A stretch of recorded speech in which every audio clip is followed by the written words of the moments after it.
Welcome back to People Science with Isaac Baker. I'm your host, Isaac Baker, and this is episode 4.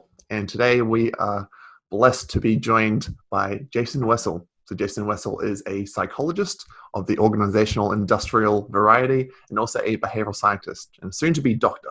So in a few months' time, I believe. Is that right, Jason? Working on it, yeah. I'm optimistic that it will, come off in time. Well, I'm sure, and I think it's particularly timely because your research is on procrastination. So I look forward to diving into your research, exploring everything to do with procrastination, and ultimately helping the viewers out there with their procrastination habits and changing the behaviors of everyone and hopefully trying to drive some improved performance. Would you say that's a good idea? Perfect. Yeah, sounds great to me. Okay, excellent. So to kickstart all these sessions, I always ask the very first question: what is the central thesis to your dissertation?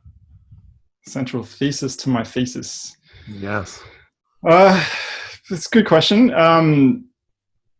If I had to sum it up and completely oversimplify like 4 years worth of work, it's that we can nudge people to live to their potential. Okay. So a lot more complicated than that, but that sounds. Let's just run with that for now. We have an hour or so to delve into it. Okay, so in terms of achieving potential, one of the topics that you explore is procrastination. So I would imagine that acts as a barrier to get into the way of people's fulfillment or fulfilling of their potential. What is procrastination? Another good question. There's a few different ways to define it, and a few different scholars define it different ways and disagree on some of the finer points. I've got my own kind of blend of what I believe it is, which is a bit of a hybrid mix of what others have said. But the good thing about studying procrastination is it's pretty common. Most people have opinions on it. Pretty much everyone has experience with it. So I'm curious to hear, before I sort of reveal my semi-informed opinions, what do you think procrastination is? What is it to you? To me, it's behavioral delay, essentially. And well, this is unfair. This is unfair advantage to me because I've read your paper from, I think, 2019 on it. So I have a little bit of inside knowledge. But yes, behavioral delay, and I think typically leading to negative outcomes. Right? So it's not as if it's just a behavioral delay that leads to equivalent outcomes to people that don't procrastinate, but I think it's the ramping up of activity towards the end when something's actually due. Does that sound about right to you? I think you cheated. You read my paper, so I got all the insights already. Right. That paper was designed to pick apart and critique this fairly common perception that there is a different type of procrastination where people put stuff off on purpose. You might have heard people before saying that they pressure performers, that they wait until the last minute and then they use that pressure of the last minute to just get in there and be really productive and get in the zone and end up doing a really good job. And I think empirically that doesn't really stack up. From the findings of that paper, the people that identify as these active type of procrastinators that put things off on purpose, when you observe their behavioral delay in progressing towards a complex task, and in the case of the paper, it was a assignment worth about 30% of their course grade. The people that are higher in that active type of procrastination don't actually delay any more or less than anyone else. Or don't delay more or less than average, or don't delay more or less than people that score really low on that active type of procrastination. So it's, in terms of a construct that predicts delay, it doesn't seem to. So it does seem to be, in terms of like what procrastination is, that there needs to be a sense of delay. Obviously, it's putting stuff off. That comes from like the Latin stem of pro, which is to put forward, and then crastinus, which is something else that I can't remember. But it basically means like to put off until tomorrow. But there's lots of reasons why you put things off to tomorrow. It might just make sense. priority-wise. You might be waiting for more information. It might be that something comes up and you have to rush to the hospital for an emergency, and then you have to delay other things, and that's just life. Is that procrastination? I don't think it's fair to call that procrastination. There's a sense that you have control over that delay. Or you have control over doing something to avoid delay. And you know that if you don't take that control and you put something off, that you'll be worse off for putting that thing off. So that's, I think, the crucial elements of delay. There's a level of, crucial elements of procrastination. There's an element of behavioral delay. There's an element of volition, like you have control over the situation. And there's an element of knowing that it will cause harm if you put stuff off. And you do it anyway. If you do those things, then probably fair to say that you're procrastinating. So tell me about this concept of passive procrastination then. So would you say, given that active procrastination may be maybe not a real construct, or it's debatable about whether it's an actual thing in some sense, would you say that passive procrastination is by definition what procrastination is? And how would you define, I guess, that passive procrastination if it's not equivalent to what we think of as procrastination? Yeah, I'd say it is pretty much equivalent to what I was just describing as procrastination. Without the benefits of putting stuff off and using pressure to perform well. Just using the term passive procrastination was in that paper because I was talking about active procrastination, and these are kind of like the two conceptual ends of the spectrum when it comes to reasons for putting stuff off and whether it's beneficial or harmful. After that paper, that's kind of relatively early on in my body of work, I kind of dropped the term passive and I just refer to that as procrastination. I like to think that paper kind of buried the hatchet on active procrastination. Now I just talk about trait procrastination, people that tend to put things off that they have control over doing earlier and knowing that it's harmful for a lot of different things, and do that for a long period of time. It's to the point that it's somewhat of a defining characteristic of theirs. I just consider them to be sort of trait level chronic procrastinators. The passive procrastination is just a term to juxtapose active procrastination. Yes, excellent. So how prevalent is procrastination in the population, would you say? It's really prevalent, actually. This guy, Joseph Ferrari, who's one of the most prolific researchers, likes to say that it's, I don't even know the numbers, but way more prevalent than things like depression, anxiety. About 80% of the population report experiences of procrastination. 20% report chronic level procrastination, and that's a pretty global, cross-cultural, international level. That in anywhere you go in the world, around 20% of people will say, yeah, I've got a real problem with this, and this putting stuff off that I have control over doing and that I know that I shouldn't put off but still put off causes me problems, and I do it a lot. About 20% of the population say that. In academic environments, so university environments, students, around 50% of students identify as being problem procrastinators. Putting things off that they have control over to an unreasonable and harmful extent. So it's in terms of like psychological phenomenon that is maladaptive and disadvantageous to us. I don't think there's anything that is more prevalent than procrastination, but it's not necessarily considered a disorder per se. It's just, I guess, a pattern of behaviors that really sucks. But it doesn't get the same sort of attention as other things like, the psychopathology of depression, anxiety, and other things. So in terms of impact, what are the negative impacts that have been most well studied, at least in terms of procrastination? What's it associated with? Performance on a task that you're putting off a task and then impacting performance was probably the most widely and been studied the longest. Assuming you actually complete the task on time, you just put a lot of it off until just before you're supposed to get it done. The downside to performance isn't isn't massive. I only notice in my studies a very small effect size of putting things off and then that reducing the performance or the quality of the work on the task.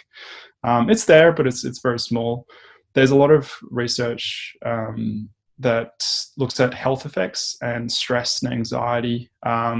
There's a big problem with chronic procrastinators. They tend to put off healthcare type behaviors. So going to the doctors, there's a really interesting study that, and I can't remember the numbers, but it's something along the lines of, if people after noticing a lump, I think it was relating to breast cancer, so let's say a lump in their breast, delayed going to a doctor to get that lump checked out by 2 weeks, they had a lower or a worse prognosis in terms of treatment and outcomes. I can't remember exactly what that prognosis is, but it's, putting things off like getting a lump checked has direct implications to mortality and likelihood for treatment and recovery success. So it can be pretty dire in those sort of circumstances. The challenge with procrastination is it's so complicated. There's the concept of trait procrastination. Do individuals have a greater tendency to put off a lot of stuff? And if that's the case, it doesn't really matter what is going on in their life. They might be putting off getting a sound, like a dodgy sound of their car, and taking it to the mechanic. They might delay that. They might delay a routine maintenance, and that has flow-on effects to wear and tear in the car. They might put off Christmas shopping. But even those people, they probably have passions and things that they care about more. And, maybe they love cooking, and so they never put off, buying groceries and cooking for the family. Every mealtime, cooking for their friends. And there are other people that always get their car serviced on time because that's really important to them, and they love their car, but they hate cooking, so they always put that off, and they don't shop on time, so they they don't always get the ingredients they want. They meal plan poorly, and that has consequences to their health. So it's this real complicated phenomenon. And even then, let's say that those two people procrastinate on a lot of things. There are other people that aren't heavy trait procrastinators. There's not a lot of things that they put off, but there'll still be little pockets of things that they care more or less about in their life. So they'll procrastinate on more or less. So, you could use the same example, like washing the dishes. They might put off a lot. And that doesn't seem, you might not think that that's got really big implications on someone's life.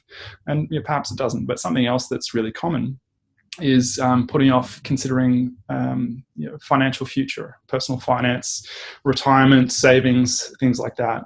It's a really big problem in the finance sector with a lot of banks and investment organisations and in Australia superannuation companies trying to work on ways to get people to consider their finances more. And we all know that putting a small amount of money aside early on in your work life has disproportionate effects on how comfortable you'll be in retirement. Whereas if you leave the investing in your financial future until the end of your work life, you're going to have to work 10 times harder, save a whole chunk more to get anywhere near where you would have been if you'd planted the right seeds earlier on in your career. And that's not necessarily a problem that just people that have trait chronic levels of procrastination face. It's pretty much ubiquitous. So procrastination is a difficult thing to study just because it changes so much based on the individual tendencies to put stuff off or not, to prefer short-term payoffs versus delaying gratification to invest in the future. It depends on what they're delaying on, whether it's washing the dishes, getting a car serviced, investing in their financial future, getting a lump checked. It depends on other environmental factors, like what are their priorities, what's going on in their life, what's important to them, so on and so forth. So in terms of, I think you asked, what are the main outcomes of procrastination that are getting, there's a lot of outcomes of procrastination that have been studied. I don't know that there's, a big mountain of evidence on one or the other. And I think part of the challenge of a lot of things have been studied regarding, what is it about people that predicts procrastination, what are the consequences of procrastination. But it's just so varied and complicated that there's not a huge kind of bedrock foundation of this is 100% what we know about procrastination, because it's just so multifaceted and complex. Yes, which is I think why it's fun to study. But certainly.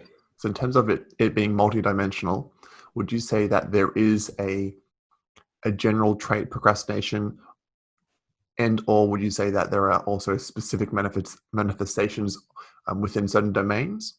How would you conceptualize this multidimensional construct of procrastination, given that there are so many moving parts that make it up as well as contribute to it? Yeah, well, I think it's probably like most things in life, it's a combination of the two. If you draw a comparison with depression, everyone gets depressed sometimes, everyone feels sad sometimes. A normal human life should come with a range of experiences and related emotions, and that's multifaceted. The things that influence someone's sense of happiness or sadness on any given day, really complicated to study in its own right. But then there obviously there's a diagnostic criteria for depression, where people have those experiences more often over a long period of time that aren't necessarily as related to the contextual and environmental factors. And I think it's very similar with procrastination. Not to sort of say procrastination is the same as depression, but in the sense that the things that influence our likelihood to delay on something are multifaceted. But then there's also this underlying sort of propensity for some people to be more inclined to put stuff off than others on a trait level. And there might be a lot of much with depression, there might be a lot of other things going on with that person under the hood that means that they have that tendency to put off things more than others. Good thing about procrastination is that it tends to, with age, there's a very, very slight negative correlation with age where people tend to procrastinate less as they get older. We don't really know a lot about why that is, but my theory, at least, and I don't think I'm the only one that holds this theory, is that as we get older, we just kind of learn strategies to get stuff done. Or we've been burnt enough by our own inaction enough times just to go, well, actually, this is really going to hurt me, so I'm going to do it. And we just that's life, right? You grow and evolve. So in terms of like a theory or a model or a way to conceptualize where those two things converge, the way that I approach it is you've got a trait level measure of procrastination, and passive procrastination is the one that I've found in terms of like there's something like 12 to 20 different measures of procrastination. Very few of them have been studied against behavioural delay. A lot of them are constructed like asking people questions about, do you put stuff off? If they say yes, then they're a procrastinator. But my approach to this is, okay, well, we ask them those things, but then we also look at their delay behaviour and make sure that if they say yes to a lot of those questions, that they're actually delaying a lot. And in some cases, and sometimes with some procrastination scales, they say yes a lot, but they don't actually delay. So I have to question how well that scale predicts delay.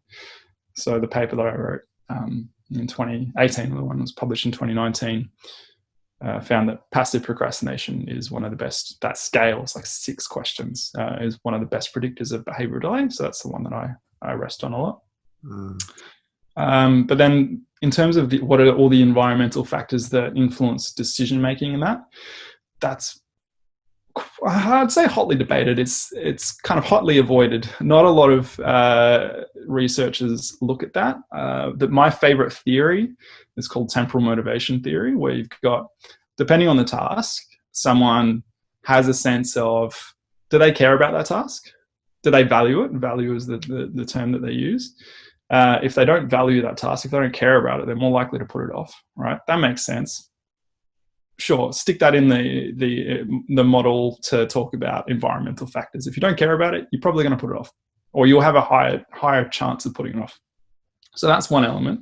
Another one is what they call expectancy. So if you invest time and effort in pursuing this goal, do you reasonably expect to succeed in your intended outcome? So if I sacrifice in the short term and I take money out of my bank account after I get paid and have to pay tax and all sorts of things, so I have like a finite amount of income per month, and if I want to take a small percentage of that and sacrifice my access to that and how that might benefit me today, and I want to set that aside for the future, do I reasonably expect that doing that will have those disproportionate benefits to myself down the track? And if I don't have a strong expectancy that taking that money from myself today and giving it to myself in 30 years will actually be a good decision, then I'm not going to do it, right? I'm going to be like, no, I'll use that money now, because in 30 years, I might get hit by a bus tomorrow, or it's not actually going to grow, or the market's looking sour, and we're in the middle of a pandemic, and I might be wasting my money. And so if I don't have a strong sense of expectancy that putting this money there is actually going to be helpful, then I'm probably not going to do it. So if you don't have strong expectancy, if you don't have strong value in the task and the outcome, you're probably more likely to delay, put it off. Also, if you as a person tend to preference the present and discount the future, or if you're more likely, or you're less likely to want to delay gratification, you're higher on this sense of impulsivity, then you're also probably going to put things off, because I care about what's going on today and I don't think too much about the future, and I prefer to spend that money now and buy a boat than spend it later and maybe retire 5 years earlier. And then the other thing is the remaining amount of time that you've got. So right now I'm 33. I won't have access to my superannuation until I'm 60. That's 27 years away. I've got a lot of time to start putting money aside. If I was 55 and I had to grow my superannuation or my retirement account enough to be able to live off in the next 5 years, I'd be panicking. Assuming if I'm in the same position when I'm 55 as I am now with my superannuation account, I'd definitely be panicking. But that concept of time and how much available time do you have to pursue your goal does influence your decision making, and does so on this kind of what they call like a hyperbolic discounting curve, where the further you get from the payoff or the end date, or when you got to do something, then it rapidly drops. Your motivation rapidly drops, and then has this longer tail.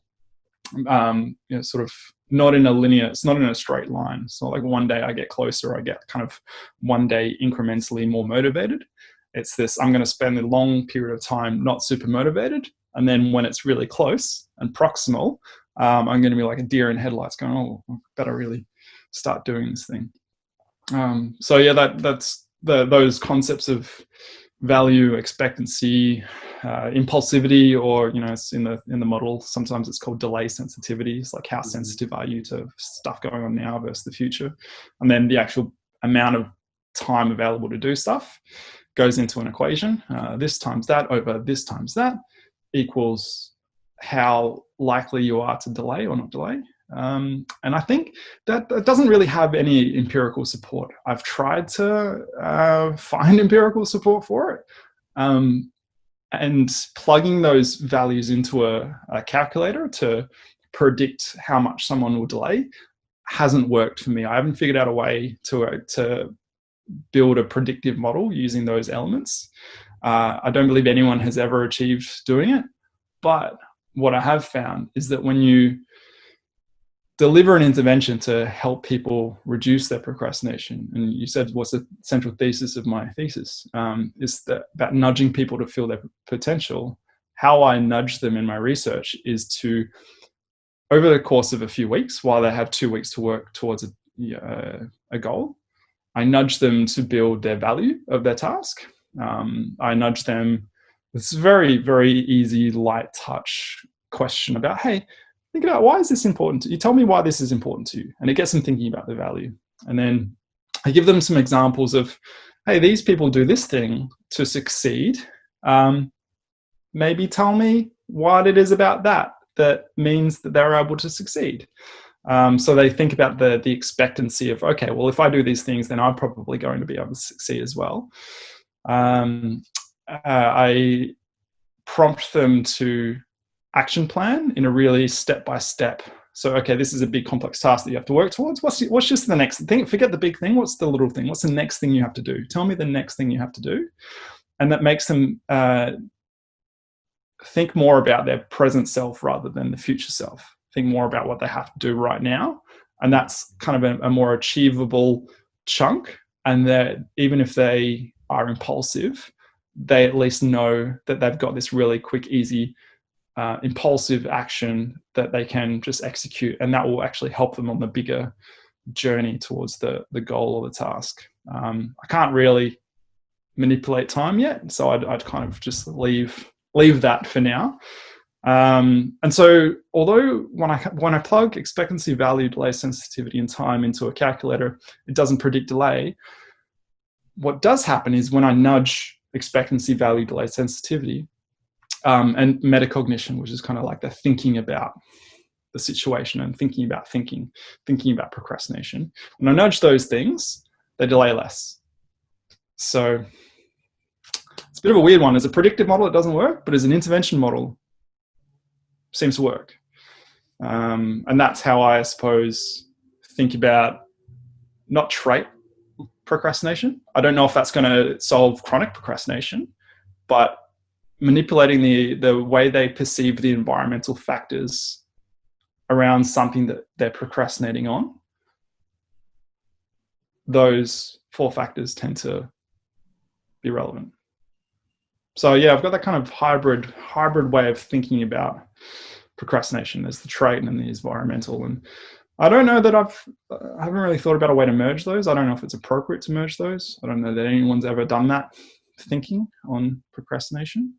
But that's the way I've made sense of it. And I think it's when you deliver an intervention based on that model, and then when you interview participants that have experienced that intervention and they describe how it influenced their motivation or how it gave them a deeper layer of insight into how they pace through progressing a task, it seems to be really powerful. It's quite compelling way to look at procrastination. And it's been enough to keep me interested for the doctorate and the thesis. Yeah, that's fascinating. So during these interventions, would you and the feedback from these participants that have received these interventions or these nudges based on this model, would you say that they get daily dose of motivation, or would you say that translates eventually to a habit formation, and that ultimately is what leads to those positive outcomes of them engaging in the behaviors when they should be? In my research, they get twice daily doses. So each dose takes them under 60 seconds to respond to. They tell me how much of their task they've progressed. Say I've done 15%, or as of right now, I've done 42%, whatever. They just tell me their progress. And then I give them that prompt. So open question about, well, why is this important to you? Or one of the prompts I use is, imagine that it's the day before you need to get this thing done and you haven't started. How do you feel? And when it comes to value and building value, visualization techniques tend to be really powerful. And one really powerful way to do a visualization technique is for someone to mentally time travel to that place and connect an emotion to it. So if I ask them to mentally time travel to imagine it's the day before it's due and you haven't started, they mentally time travel there, picture themselves in that moment, and have to imagine how they feel to tell me, how do you feel? So they connect to that. So I just give them sort of one prompt at random out of a pool of them twice a day for 2 weeks. So I think there's a sense that there's a cumulative effect. And when I interview people afterwards, sometimes they say, for the first 4 or 5 days, I didn't really think about this. I didn't really care. I just said, yep, I feel crap. I will feel stressed. But then there's this kind of like build-up effect, I guess, that after the 4th, 5th, 6th, 7th day, they kind of start really thinking about it. And then like they start to recognize that although they say that they'd be stressed, that they're not changing their behavior yet, or they're not changing their behavior enough.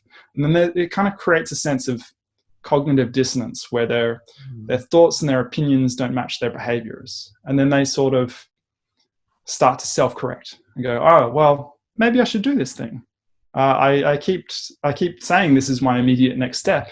Maybe I should just do that because it would help me, and I know that it will mean that I get it done on time. There's less stress, etc. So I think there's a cumulative effect, which I kind of expected because they're so light. These kind of like micro doses of nudges, they're so light that doing one or two, I don't imagine that would ever work. But that cumulative effect over the course of 2 weeks, there's 28, so 14 days, twice a day, 28 nudges they get paced throughout 2 weeks. It makes sense that kind of adds up and that gives them time to process, to think, to reflect, to change their behavior, to come back, to think, reflect, and iterate, and so on and so forth. And the net effect of that is less delay, experimentally, statistically observable, identifiable, robust, less delay. What I didn't expect is that when I interviewed people afterwards, just to get a sense of, well, how did you go during this? What was it like? Because I can design a study and think I know how it's going to go, but until I put people through it and ask them about it, I don't really know what it's like to live through that. And then they start telling me things like, yeah, this has really just opened my eyes to how I put stuff off, or really opened my eyes to how, what I can do to not procrastinate, what I can do to work on this. And procrastination, sometimes they say procrastination's been a problem in my life. And I really feel like I've got a handle on this now. I can do these things now, and I'm a bit more self-aware than I was. And I know some more strategies that I didn't really give them strategies. They create their own strategies. I just kind of gave them the opportunity to think about what's really important in their life and why they're doing it and why they should care. And then they tell me the strategies, which is, frankly, that's just good psychology, right? We try not to tell people answers. We ask people to tell us answers, right? You generate the hypotheses for us as well. That's right. Yeah, do all the work. I'm not about doing work. So what I didn't expect is that they say, yeah, like with this new perspective of my behavior, like this is totally going to change how I do things going forward. And that's kind of like, I didn't think that far. I didn't think that was going to happen. So I didn't plan to study that. I would have kept following them if I knew that they might help them in the future. I just wanted to get them to stop putting stuff off in the short term. But, at least there are anecdotal reports that if you do this, that not only is that kind of net effect of the microdosing over 2 weeks change the progress to something over that course of 2 weeks, but, it may well have lasting effects, but I don't know yet. No, this is kind of a new way to intervene in procrastination. Usually you do big cognitive behavior therapy sessions. You try and change people on the trait level. And I just try and change people on the state level of what's going on in the day-to-day and get them to rethink how they do stuff. And you asked before about habit formation and building. And I think my approach to reducing procrastination, if it does have lasting effects, I don't know, like it might. People think it from a experiential perspective as a participant, they say that, yeah, it will have lasting effects, but until we follow up, we don't know. They might just feel that way on the day, but then forget it later. But if it does have lasting effects, it makes sense that it has some influence on their habit formation of repeated, slightly adjusted behaviors that are reinforced over a period of 2 weeks could trigger a change in just their daily activities and how they approach things. And all personality really is a culmination of habits and repeat behaviors. So yeah, maybe it influences habit, but haven't really looked for long enough to say that with any confidence. You brought up a great point. So the point is, where do we want to intervene? There's many different locations in which we can intervene. So we can intervene at let's say, if you think about the streams, that there's upstream and downstream consequences of behaviors and abilities and whatnot. We can go upstream and look at one's, let's say, cognitions or one's cognitive abilities. And as you mentioned, CBT can be targeted there, right? And then the idea is that you change something about the cognitions and the thinking the thinking patterns, and then it has downstream consequences on behavior and everything else, and then all the positive outcomes or negative outcomes that follow on. And then you can target you can even target cognitive ability training, right? So all those apps that you have on your phone, you can target at the more fundamental cognitive level those abilities. They tend to be not too effective, at least. So I think if you do that cognitive training, you get really good at doing that cognitive training. Exactly, it doesn't generalize. Exactly right.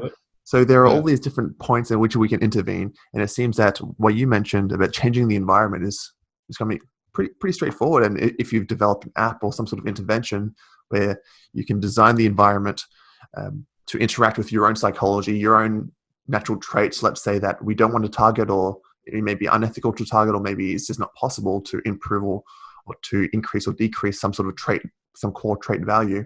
It seems like the best way to go about it, at least pretty cost efficient, time efficient, and as long as we set up the environment in such a way that can lead to those positive outcomes and development of those habits, there's that microdosing over time, and eventually lead to people realizing and developing their own strategies as well, and building awareness. So it seems when you describe the microdosing process, it follows that, of course, that hyperbolic curve. And at least when they're exposed to this intervention, the curve just starts to peak a little bit sooner, right? There's an uptick. So that is what represents the shorter behavioral delay. And during that period of inactivity, you're building that awareness. It's snowballing in some sense. You could say it's potential. So potential is building, awareness is building, and then eventually you may hit that tipping point along that x-axis at this point in time where you see that tick and it starts to increase, and the intervention sounds really promising. Right? And are you planning on following up on that, just to see, can you have that tick rise sooner and sooner? So shortening that behavioral delay, and I guess playing around with that and those environmental factors that can elicit this snowballing effect, if you will. Yeah, I think first step is to get a better sense of how big the effect is. So at the moment, I have I'm very much an experimental psychologist. I run a random control trial. I have an intervention group and a control group. And what I need to do as my dependent variable is to understand delay. So when I ask them, how much have you done today? That gives me an idea of how far they've progressed. And chaining those together over the 14 days, the 28 times I asked them that question, which is a lot. It's a lot of times to ask them the same question about how much have you done.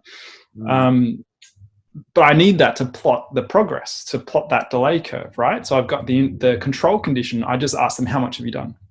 And then in the intervention condition, I ask them, how much have you done? And now, tell me why you care about it. Problem with that control group is it's not really just a hands-off observation control. We're asking people 2 times a day to tell us how much they're done. So just by virtue of having to report and tell someone how much progress you've made every day at 10 a.m. and every day at 7 p.m. for 2 weeks has this kind of it still has the potential, to use your word, build potential of that kind of greater awareness with the progress and the ability to reflect from again, microdosing perspective about whether they're happy with that and whether they want to change that. This is the term quantum psychology has been used, right? From kind of like quantum mechanics and quantum physics, when you try and measure the location of a subatomic particle, and by virtue of measuring it, so bouncing like an electron off it in an electron microscope, it changes the position, because you bounce up to be able to see where it is, you bounce something off it and it changes the location of it. And it's kind of the same concept with psychology, and particularly this type of study. When I'm measuring something, I'm bouncing my little survey off, the person and how much progress they've made. And there is the possibility that every time I bounce that question off them, they might go, I'm just going to do a little bit more. Next time I want to report that I've done more, so I'll just do a little bit more. So I think the next step is to try and get closer to a true control condition. So that was what you might call that an active control condition, because they're still engaged in the experiment. But in order to map the delay curve, I don't need to ask them the same question 2 times a day for 14 days. That's a really high density, and I don't really need that to draw, kind of join the dots between here, here, here, and here. I could potentially ask them 4 times over instead of 28 times, and it would still give me this idea of trajectory. If I asked them 2 times, one at the beginning and one at the end, all I'd be able to infer is a straight line. The good thing about what we did with the active control and having 28 questions of how much you've done is we still saw a difference with the intervention condition. So we can, with pretty high confidence, say that asking those questions about those nudges around expectancy value, delay sensitivity, etc., changes above just progress reporting. It reduces a level of delay.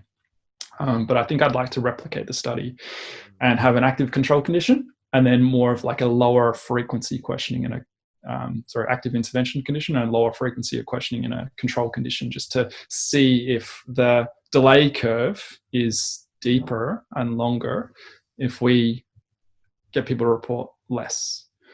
And there's a lot of little tweaks to this. I think one intervention, or one potential way to get at a control group to make it as inactive as possible would be to, and this is latching on to one of the final sentences of your paper, that 2019 paper, about how can we capture it without changing their minds, right? So maybe you set up a platform or some sort of task where you can collect that data without them really knowing. Right, so let's say some programming task. In computer programming courses, like computer science courses, if there's a programming exercise, often that's done through a portal, and if it's a complex enough program that the students need to develop, then that program will passively be able to track progress, because the number of functions that are built into the program or whatever they're building are observable, whether they sort of execute or not. Lines of code can be counted, things like that.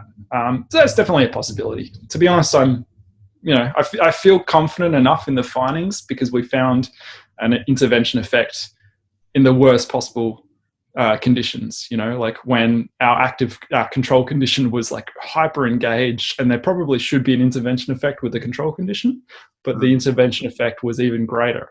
So I feel like if I invest a lot of extra time and effort into trying to get closer to what the passive control is, what's the true delay curve of procrastination, I don't really care. Like what I want to know is, can I intervene and can I help people? And I feel like with what we've done, I already can say that with relative confidence. And so I kind of want to take that and run with it and go, all right, well, how can we help people with this? Like, we can study things to the nth degree and learn more and more about the truth of the control. I'd like to do it because it's pretty easy at the moment with my pre-existing study design, starting to work with online courses and IT departments and stuff like that. It's probably logistically more complicated. I put it out there in that paper as a say, hey, someone else should do this. I'm going to go run off and do more intervention work and try, see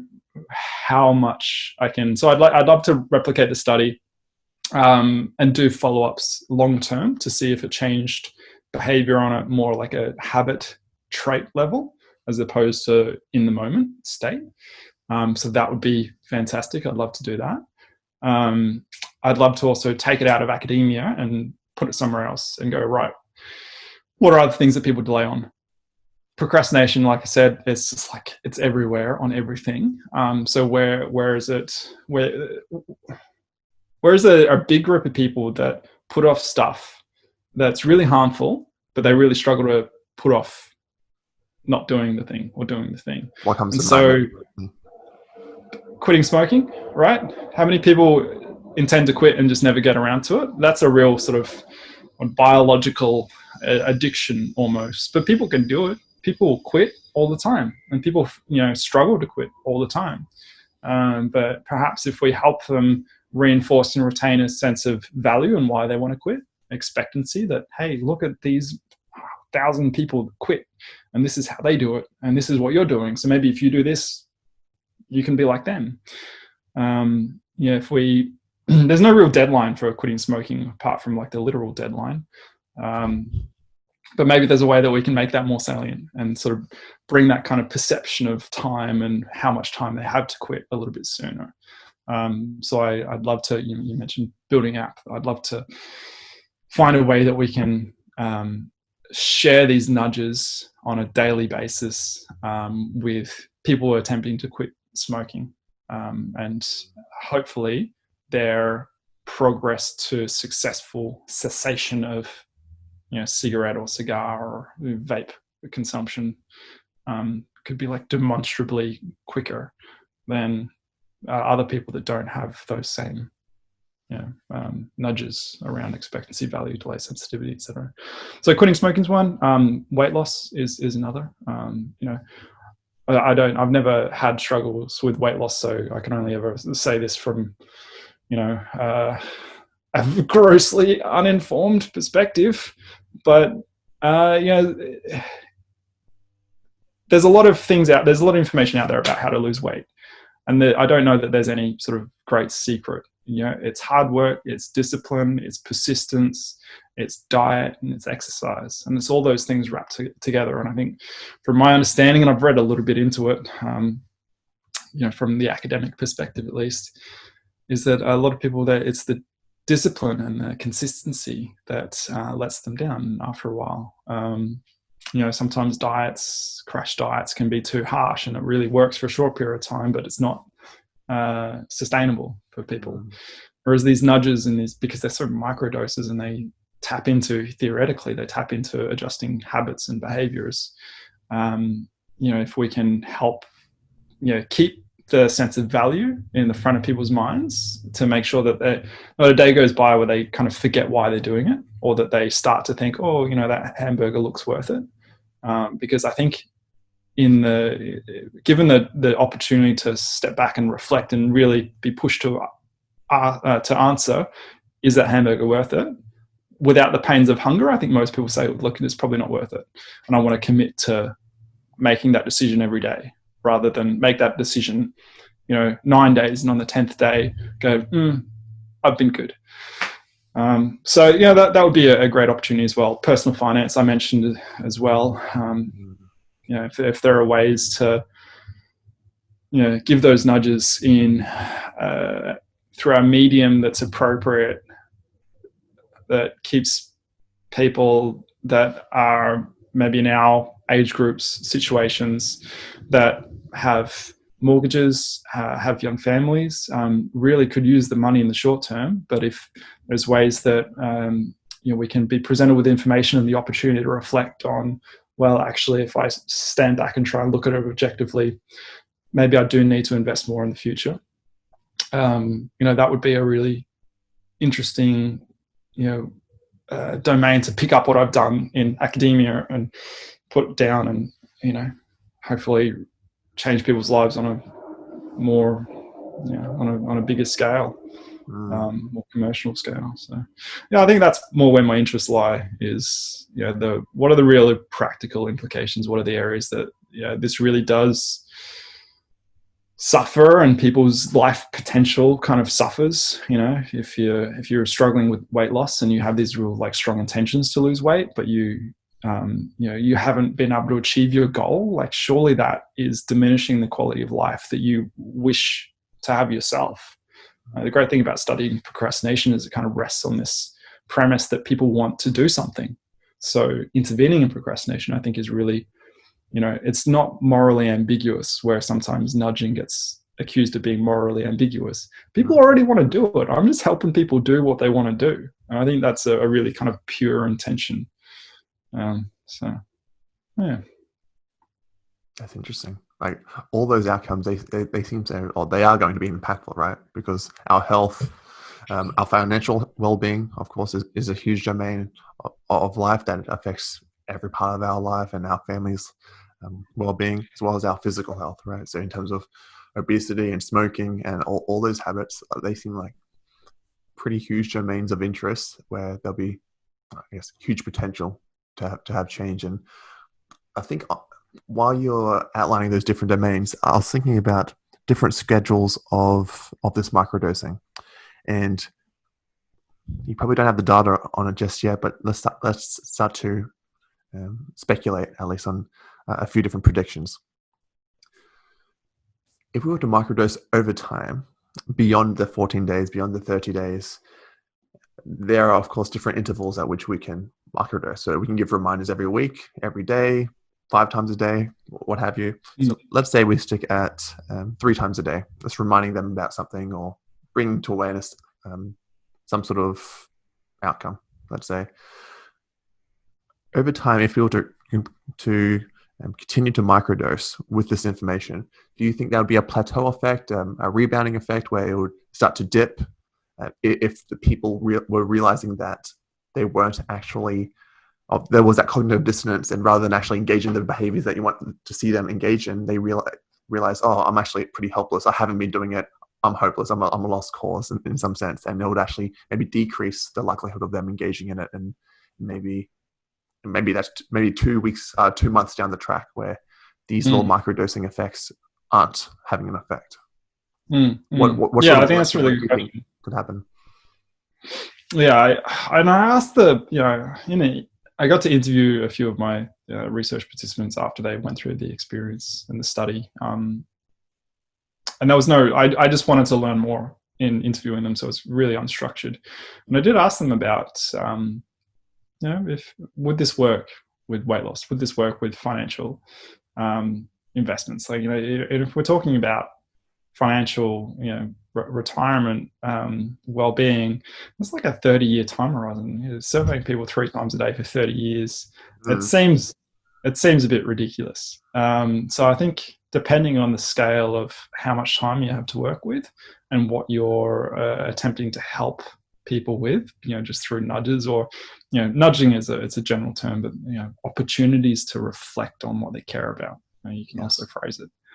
I think you just need to take a pragmatic, sensible approach. Or two times a day over 2 weeks, it seemed to me like a lot. And I asked participants, like, was that too much?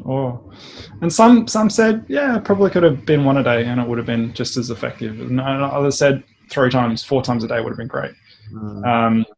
So I think naturally with people, people are going to respond differently to it. So maybe you just have to pick the middle of what seems reasonable and go with that. But then also I think it's really important to track success and do it in an experimental environment. So when applying nudges in the wild, I'm a really strong advocate of collecting data on the outcomes and checking that your nudging is working. Because if you're implementing a strategy or an intervention like this and you've been doing it for 3 months and it stops working, then you need to stop and pivot.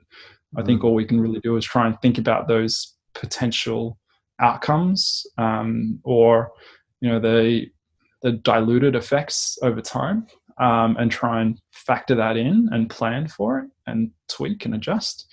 And then just check and see if the way that we thought altering it were actually helped and kept the effect of our intervention alive. But one of the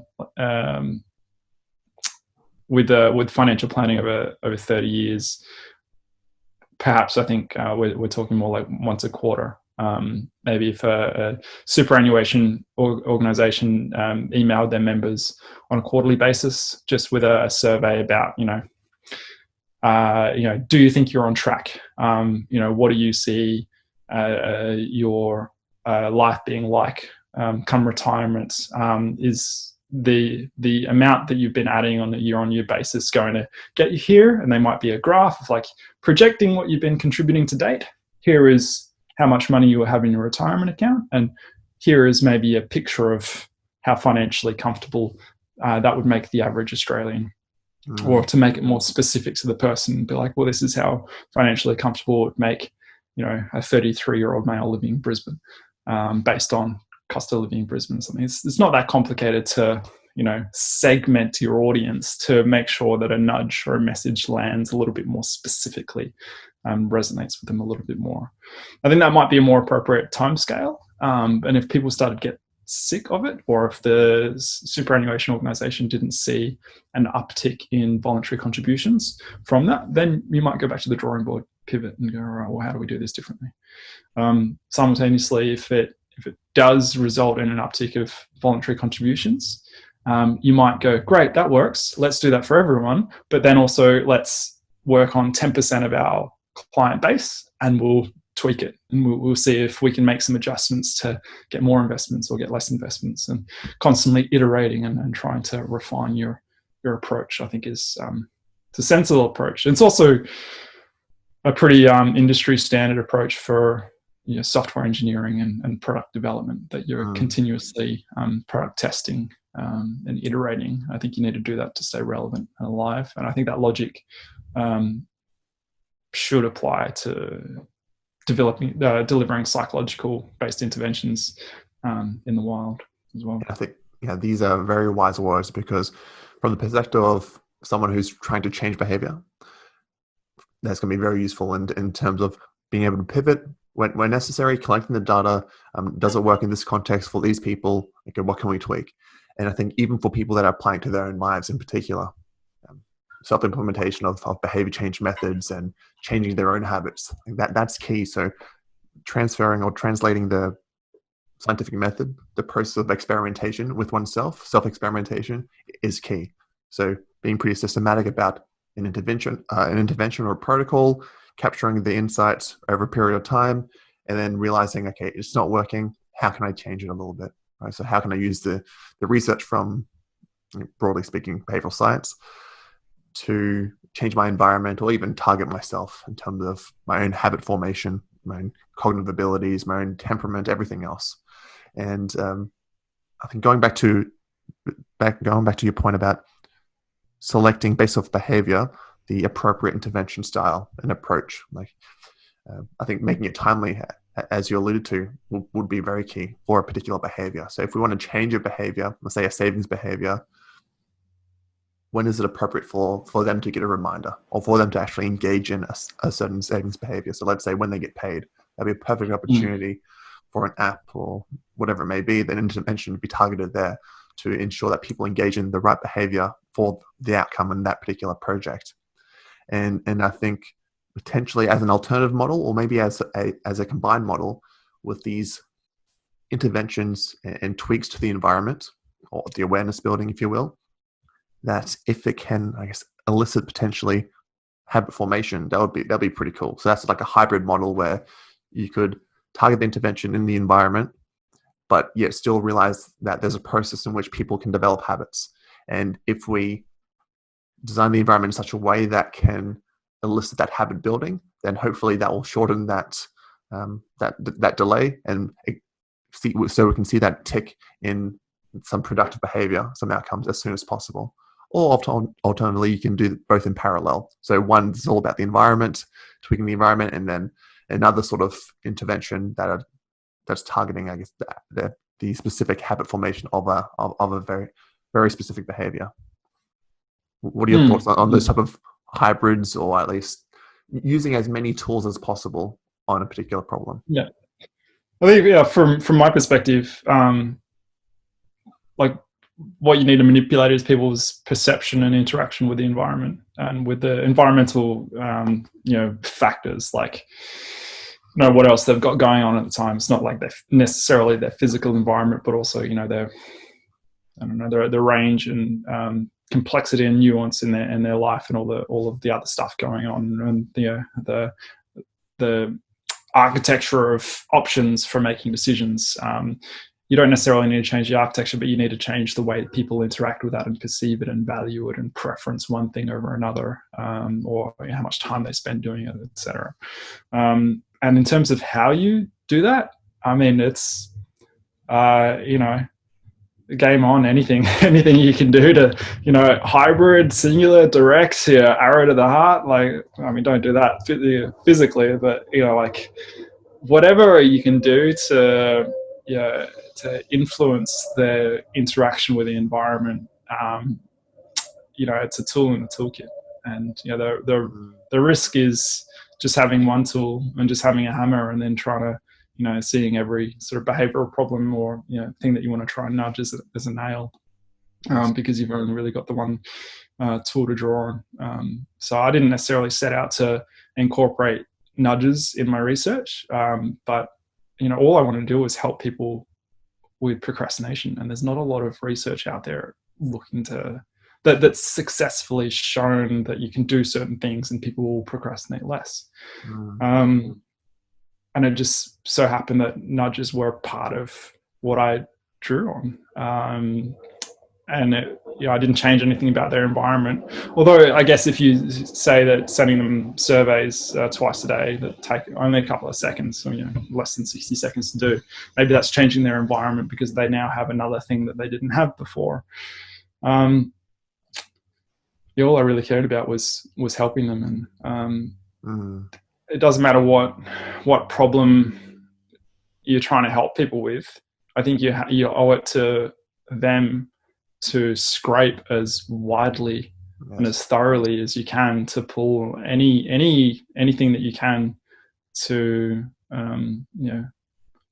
manipulate the choice architecture or the environment, or trying to trigger habit formation, or if I thought that it was going to be effective, sitting them down and giving an 8-hour long lecture on procrastination. Yes. Exactly. In my experience, 8 hours of a lecture on anything is going to put you off engaging that rather than turn you on to engaging with it. But if I thought it was going to be effective, I would have used that. I think you have to be kind of a bit ambivalent about how, not so picky. I 100% agree with that, because it's all about diversifying all the different tools in our toolkit, all the different hows, and not just restricting ourselves to one sort of intervention. It's not just a nudge intervention. There are so many more that can target the environment, people's perceptions, people's abilities. If there were successful interventions that existed, maybe, or that are to exist in the future, you could even target people's cognitive abilities and temperament. There's ethical issues around that, of course, but in terms of where we can intervene, it's all available, at least for us to say, okay, there's all these possibilities of what works, what doesn't, what's ethical, what's not. Let's proceed and actually impact some outcomes ultimately. And test it, and measure, collect data, make sure you're doing it. I think a lot of the time, organizations and individuals don't have the resources to necessarily track it. But you mentioned before that individuals seeking to change their own behavior and to implement the best of behavioral science. I think individuals are often not great at collecting their own data on themselves and keeping a journal, diarizing their experience. It's one thing to read a book or read an article or listen to a podcast or watch an interview and go, yep, I'm going to adopt that. I'm going to change. I'm going to try and do that. And then they file it in the back of the mind and they do it a couple of times. But then life happens, they get distracted, something else comes along, and they don't hold themselves to building the habit, and they don't keep a record of their efforts. And they can reflect back after a couple of weeks, oh yeah, well, I meant to do that. I did it a bit, and life's the same. It didn't really work for me. And that's a pretty common cognitive process that people follow trying to change their behavior. And I don't think they did themselves many favors in actually faithfully applying what they've learned and what they committed to and what they thought was a great idea and said to themselves they would do. And to a degree, perhaps that's procrastinating. Maybe it's not quite procrastinating, but it's a sense of there's a gap between an intention and an action. There's a gap between them saying and committing to themselves that, yep, I want to change this about myself. Yep, I'm going to try this strategy. And then if they try it a couple of times and don't take a real, almost scientific approach to trying it, keeping a record, making notes about, did it work? Did it not work? I did it today. This is what happens. I got distracted. you crashed my car. I had other priorities today. I'll try again tomorrow. I'll try it again tomorrow. Yeah, it worked for me today. It was a really good day. I tried it again on the third day. It kind of half worked. I tried it on the fourth day. And then, if they keep that record, if they collect their own data, then they have a much more informed opinion, not just of whether it works or not, but in what circumstances it's more likely or less likely to work for them, which is exactly what we do as behavioral scientists when we're recording what's going on for other people. We just record information on behavior change for others. And we do that because we're trying to change other people's behaviors. But if you're trying to change your own behavior, if I was trying to change my own behavior, I'd have to keep a record. I'd be a bad scientist if I didn't. So I think that's it's a really important lesson that I think needs to be shared. Organizations do it as well. If they have something that they want to implement, a strategy that they want to implement, to intervene in someone's behavior, whether it's their staff or their customers, if they don't collect accurate data on whether it works or not, then how do they know? And they invest all this time and all this money into trying to change something, and they could have the best thing in the world, but if they can't prove it, or if they can't just take a step back and have a look at it and convince the people that need to make the decisions about the money and whether they continue with it or not, that this works, this is how much it works, and this is why it was worth all that effort and time, and they're not going to continue with it. If we didn't collect data and know what we did worked, we wouldn't continue with it. Just like if an individual trying to change their own behavior didn't collect data and to know it works, wouldn't continue with it. So, and on that note, to wrap up the session, I'm going to ask you a final question, and this is I'm going to try to extract a few practical tips. So 3 of them in particular. You've already outlined one: collect your data on the behaviors or maybe even the experiences that you're going through, and during this, say, behavior change phase, or during that period of trying to change your behaviors. So collect data on your experiences and thoughts and feelings, as well as the outcomes of what behavior you're trying to change. So that would be one great practical tip that everyone should engage in for a particularly important behavior as well. So it's not as if you're trying to change every single behavior in your life, every single habit. Focus on one particular outcome, and be quite structured and disciplined about collecting those data and implementing the relevant interventions and strategies and techniques. And speaking of strategies and techniques, tips 2 and 3. What can you give us that are quite practical and easy to implement in order to allow us to get on that journey of changing our behaviors and reducing our procrastination? I mean, it's not really a place that I play in on the individual level. I try and change other people's behaviors en masse, right? So 100,000 people at a time.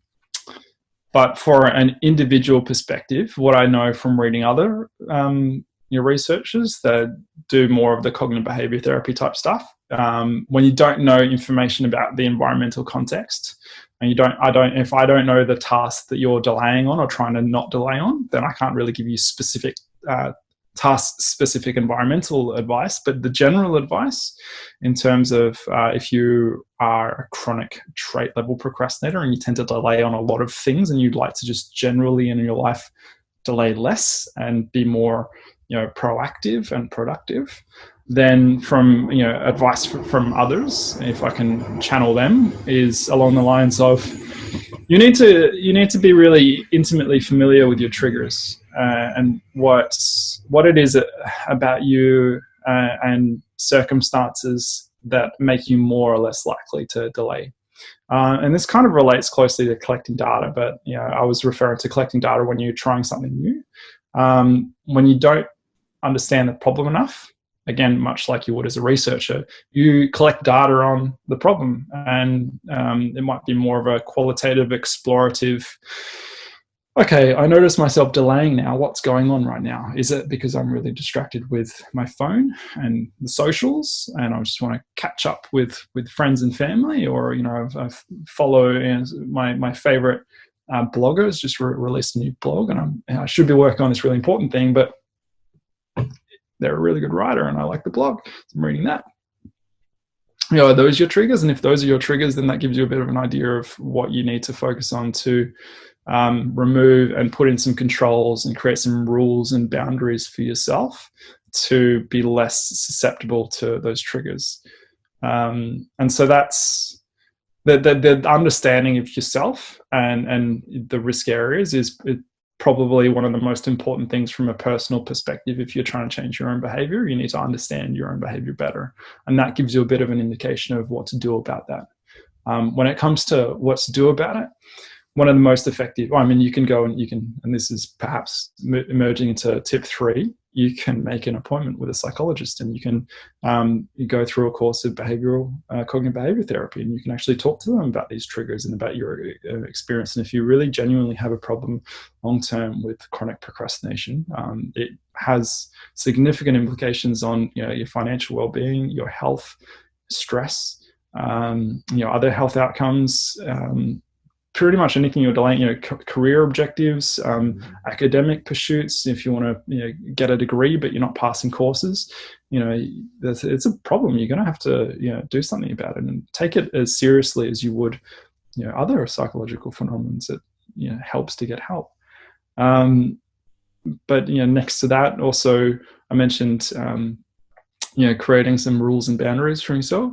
One of the more effective strategies around goal setting is implement what they call implementation intentions, where if you understand your triggers in creating a rule for yourself, you'd create a bit of an if-then rule. So if I notice that if it's between 9 a.m. and 5 p.m. On a Monday to Friday, or whatever your standard work times or times that you want to be productive during, if it's between those times when you should be productive and you notice yourself looking at your socials or reading a blog for more than 30 seconds, you need to create a rule and hold yourself accountable to it to confiscate your phone from yourself for half an hour. And put your phone in a different room, give it to a partner or a friend or a colleague that will hold you accountable.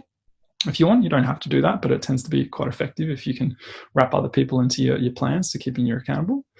And then just stick to it. Write up the rule, the implementation intention, the if-then statement on a Post-it note, stick it above your desk, somewhere you'll see it, and just stick to it. Those are really, as far as I understand from an individual perspective, what you can control when the problem is that you tend not to take that control. Those tend to be the most effective options, but people are so diverse. The things that people procrastinate on are so diverse. Having a dialogue back and forth with a trained counselor or psychologist that can work with you is a much more effective way to stem the problem from like a person trait chronic perspective than I can do just giving one-way advice. I really need to know more about what's going on in that person's life and what their triggers are and what are the strategies that might be more or less effective, and work on them, supporting them in a repeated kind of longitudinal, almost like a micro nudge, but not so micro anymore, where they can try some strategies, reflect on whether it works, whether it doesn't, come back, try again, so on. Brilliant. There's some fantastic techniques and strategies and pieces of advice. So make sure everyone now, right after you listen to this, you gotta listen to the end, of course. Right after you listen to this, start to implement those things. Don't wait for 14, 15, 30 days. Let's not delay. Let's learn something from this whole session and do it right away. I think that's fantastic. Thank you very much. So, Jason, before we part ways, how can we find you? What do you have going on? What are your socials, if you want to throw out your socials? But I know you have a Contemplate app. If people may want to sign up to that one if they're interested in weight management, I believe. Yeah. So I mentioned that weight loss. We've got an app, Contemplate. Hang on, let me just check the website. I think it's contemplateapp.com. Let me just double check. I would be more confident if it wasn't so new. did Google it before our meeting. I typed in Jason Wessel app, I believe, but Contemplate app, Jason Wessel, you'll find it. And I'll, of course, provide a link to the website and details for the app because you're really building it's called it out now. contemplateweightloss.com. It's very much in the early stage of testing. It's kind of like alpha, beta. But the information's on the website. The links to download it. It's on the Google Play Store now. So if you want to check that out, feel free to. Otherwise, LinkedIn, Jason Wessel, PhD, I think is the handle. But perhaps in links to this video, Isaac would be good enough to throw up links to those connection points as well. I appreciate that. But, thank you, Isaac. It's been a real treat. I love talking to you. I love talking about my own research, which is probably a bit cliche for a researcher, but I love it. There you go. Thanks for the opportunity. It's really fun.